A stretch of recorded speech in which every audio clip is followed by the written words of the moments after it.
የፕሮፓጋንዳ ስራ ህዝባችንን የሚያስለቅሱ በማስለቀስ ኑሮን ያቃልሉለት ይመስል ምሬቱን አጋነው ለተጨማሪ ምሬት ግለሰቡ አንድ ፖስት በፖስተ ቁጥር እየወጣህ መግለጫ የምታወጣ ከሆነ ግለሰቡ ህዝብን በጠበጠ ብለህ የምታለቃቅስ ከሆነ ግለሰቡ የተነሳ እንደ መንግስት ሰላማዊ ሰልፍ እስከ መውጣት መግለጫ እስከ መስጠት ስብሰባ እስከ ማድረግ መግለጫ እስከ ማውጣት ከደረስክ ግለሰቡ ትልቅ ተጽዕኖ ፈጥሮብሃል። እንደውም ያመንከው የሆነ እውነት አለ። ያም እውነት የመጣሁት በግለሰቡ ነው የምወርደውም በግለሰቡ ነው የሚል ትልቅ ስጋት አለብህ። የመጣኸው በግለሰቡ ነው፣ እውነት ነው። የምትወርደው በማን እንደሆነ አላቅም፣ አላህ ነው የሚያውቀው። ግን ደግሞ አምነሃል። በነገራችን ላይ እኔ አንዳንድ ሰዎች ትገርሙኛላችሁ።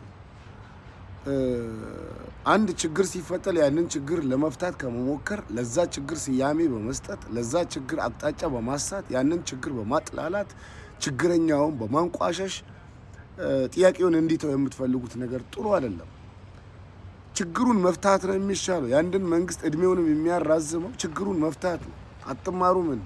የወያኔን መንግስት እንዲወድቅ ያደረገው ችግሩን አልሰማም ብሎ ማስተር ፕላኑን አላቆምም ብሎ ህዝብን አላዳምጥም ብሎ ልክ እናስገባችኋለን በሚል በትዕቢት ተወጥሮ ነው ለዚህ ሁሉ ውድቀት የተዳረገችው አገሪቱም እሱም እዚህ ሁሉ ማጦርነት የተዳረገችው በዛኔ ችክክ ባለ አቋሙ የተነሳ ነው። አሁንም ቢሆን የዶክተሮችን ድምጽ ስማ። እውነት እልሃለሁ ከዶክተሮች ቀጥሎ ቲቸሮች ይነሳሉ። መሯቸዋል። ኑሮ ምርር ነው ያላቸው። ምርር ማንም መሀይብ እንዳሻው ተንደላቆ የሚኖርባት ሀገር ላይ እሱ ግን ተሳቆ እየኖረ ነው። በጣም የሚገርመው ደግሞ የህዝብን ህይወት በእጅህ ስላለ እየራበህ አክም እየራበህ አስተምር አይባልም። ለህዝቡ እሱ ብቻ እንዲያስብ ለምን ይጠበቃል? ህዝቡ ስለሱ ለምን አያስብለትም? ለህዝቡ ህዝብ እንዳይሞት እየሰራህ ታገል ለምን ትለዋለህ? ህዝብ እንዳይሞት እየታከመ ለምን አይታገልም? የመልስ ምት ነው። ህዝብ እንዳይሞት እየታከመ ይታገል። ልጄ ነገ ብትታመምብኝ ማሳከሚያ የለኝም ዶክተሮች ስራ አቁመዋል ብሎ ይውጣና ይታገልላቸው። እነሱ ህዝቡ ለነሱ ካልተጨነቀ እነሱ ለህዝቡ ለምን ይጨነቃሉ? ምን ግዴታ ተፈጥ መልአክ ናቸው እንዴ እነሱ? ለማንኛውም ግለሰቡ ተመችቶኛል። ግለሰቡ ተጽዕኖ አልፈጠረብንም የምትሉ ሰዎች ካላችሁ እየዋሻችሁ ነው። ፈጥሮባችኋል። ባይፈጥርባችሁ ኖሮ መግለጫ በየቀኑ አታወጡም።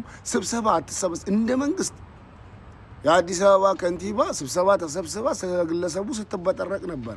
ስለ ግለሰቡ ከመበጥረቅ የዶክተሮቹን ችግር መፍታት ነው፣ ደሞዝ መጨመር ነው። ከካድሬ ደሞዝ ቀንሱ። ከመሀይም ካድሬ ደሞዝ ቀንሶ ለምሁራን ዶክተሮች ደሞዝ መጨመር ነው። አለቀ። ምንም ጣጣ የለውም እኮ። ቀለል አድርጋችሁ እዩት። ሲምፕል ነው ጉዳዩ ሲምፕል ነው። ከድልብ መሀይቦች ደሞዝ ትቀንስና ለምሁራን ደሞዝ ትከፍላለህ። ህዝብ እየሞተ ምናምን የምትል ህዝብ ማለት ነው። እነሱ ለአንተ እንዲያስቡልህ እንደምትፈልገው ሁሉ አንተም ለነሱ አስብላቸውና ችግራቸው እንዲፈታ ከጎናቸው ቁም። አለቀ ደቀቀ። እንዲህ ካልክ የራሱ ጉዳይ። ዶክተሮች ካቋማችሁ ዝንፍ አትበሉ። ቲቸሮች ተከተሉ። ሁሉም የመንግስት ሰራተኞች ተከተሉ። ኑሮ እያሳቀቃችሁ እንደሆነ እናውቃለን። አንተ ተሳቀ ማንም መሀይብ ተንደላቆ የሚኖርባት አገር እኔ እንጃ እናት እኮ ነች ሀገር ቀረ እናት እኮ ነች እና እነሱ ብቻ እንዲታደጓት ነው የፈለከው አንተ ትታደጋትም ጉረኛ ኦሆ